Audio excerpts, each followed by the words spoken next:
Now that we've got the glutes fired up, if we're thinking about a way to progress utilizing more of the hip, lateral, posterior lateral chain, basically our glute med and some of the glute min, we got to understand that this starts off first with just ideally getting more of a mind-muscle connection. We really want to feel what we're doing first so that we can understand how to engage these muscles.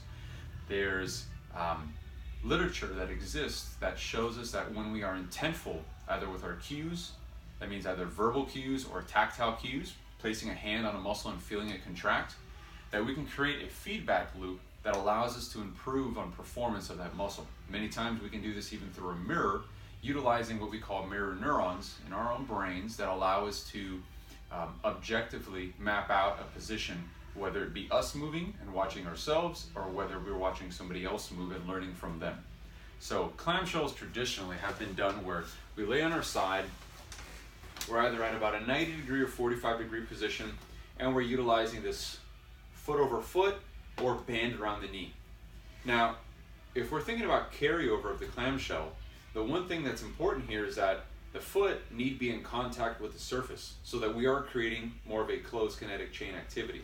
I'm going to go up against the wall to do that. So now I'm up against the wall, going back into my clamshell position, but I'm going to engage by giving a little push into the wall and now going into my clamshell. The difference being here is that now I've got some contact through the foot, feeding some information to my brain. I've got a little bit of resistance because I'm pushing slightly against the wall, but now when I go into that clamshell, I really only need to move a certain amount of distance before I start to feel it.